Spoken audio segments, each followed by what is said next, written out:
পটল তো আমরা অনেকেই অনেকভাবেই খাই, আর পটলের সিজন এখন প্রায় শেষ হতে চললো। তাই আজকে একটা পটলের ইউনিক রেসিপি বানালাম দুধ পটল। নমস্কার বন্ধুরা, আমি জলি, তোমাদের সবাইকে স্বাগত জানাই আমার রান্নাঘরে। আর এই দুধ পটল বানাতে আমি কী নিয়েছি এবং কিভাবে বানাবো সবটাই তোমাদের সঙ্গে শেয়ার করব। আমি প্রথমে পটলগুলোকে ভালো করে কেটে ধুয়ে নিয়েছি, আর পটলগুলোকে খোসা ছাড়িয়ে দুপাশে একটু করে কাট লাগিয়ে নিয়েছি। আর এদিকে নিয়ে নিয়েছি পোস্ত আর একটু দুধের স্বর, মালাই যেটা বলে সেইটা, আর একটা বড় কাপের 1 কাপ দুধ। এই দুধ দিয়ে হবে আজকে দুধ পটল। এই রান্নাটাতে কোনো জল ইউজ হবে না। পোস্তটাকে আমি 2টো কাঁচা লঙ্কা দিয়ে একটু পেস্ট করে নিয়েছি।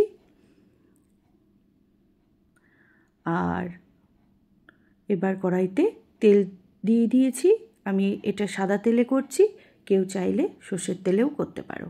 আমি সাদা তেলে 2টো শুকনো লঙ্কা ফোড়ন দিয়ে পটলগুলো দিয়ে দিয়েছি। পটলটা ভালো করে তেলে ভেজে নেব। লাল করে পটলটাকে ভাজবো। একটু সামান্য সময় পটলটাকে একটু ঢেকে দেব। আমি পটলে কিন্তু এখনও নুন দিইনি। এই যে পটলটাকে একদম লাল করে ভেজে নিয়েছি। আমি সামান্য একটু নুন দিয়েছি মাঝখানে, সেটা আর ভিডিও করা হয়নি।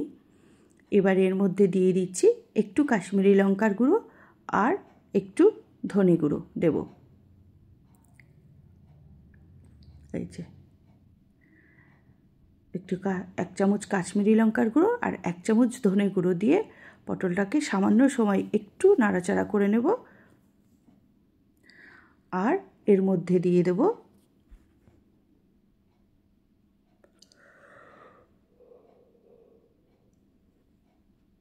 এই যে বেটে রাখা পোস্তটা, একটু দুধ দিয়ে ওটাকে,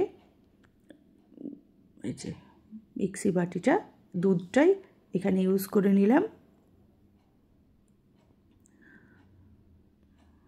এই যে মিক্সি বাটিটা ধুয়ে আমি দিয়ে দিলাম। দিয়ে এবার এই মশলার সঙ্গে পটলটাকে ভালো করে কষিয়ে নেব।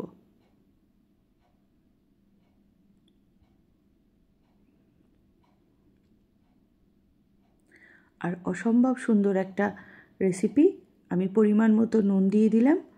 গরম ভাত, রুটি, পরোটা বা পোলাওয়ের সঙ্গেও এটা খুব সুন্দর লাগে। পরিমাণ মতো নুন, চিনি দিয়ে দিলাম। চিনিটা অপশনাল, যারা খাবে না তারা স্কিপ করবে, কিন্তু এই রান্নাটায় একটু চিনি দিলে খুব ভালো লাগে। টেস্টটা ব্যালেন্সও হয় এবং খেতেও খুব সুন্দর লাগে, তাই একটু চিনি দিয়েছি। এই পর্যন্ত যারা আমার ভিডিওটা দেখছো, একটা লাইক দিয়ে দেখবে। খুব চটজলদি একটা মুখরোচক খাবার পটলের এই দুধ পটল রেসিপিটা আমার প্রায় হয়ে এসেছে। এবার আমি একটু ঢেকে দেব, 4-5 মিনিট মতো।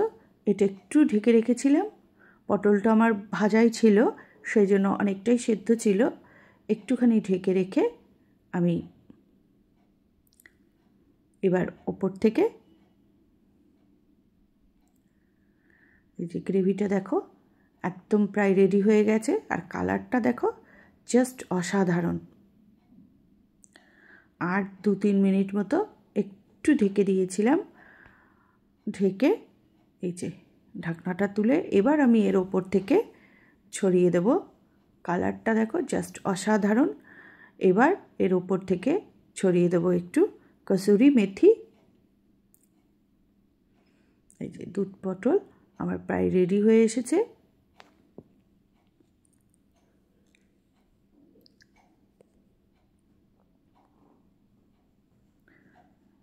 যে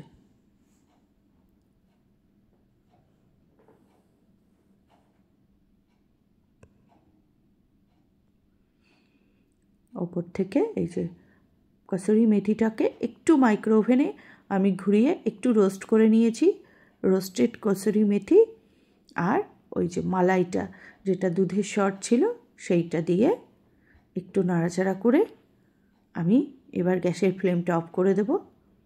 এই যে দুধ পটল আমার অলমোস্ট ডান। এবার গ্যাসের ফ্লেমটা বন্ধ করে আমি এটাকে একটা বাটিতে নামিয়ে নেব।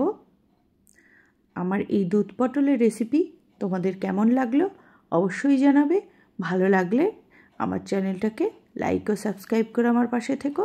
আর পুরনো বন্ধুরা যারা আমার পাশে আছো তারা একটা সুন্দর কমেন্টস করে জানিও কেমন হয়েছে আমার এই দুধ পটলের রেসিপি। সমস্ত পটলটাই আমি বাটিতে নামিয়ে নিলাম।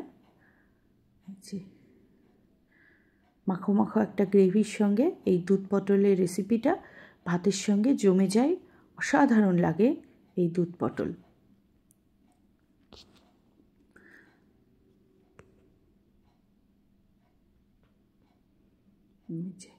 সমস্ত গ্রেভিটাই আমি ঢেলে দিয়েছি। এই যে দুধ পটলের রেসিপি আমার রেডি টু সার্ভ। কেমন হয়েছে তোমরা অবশ্যই জানো।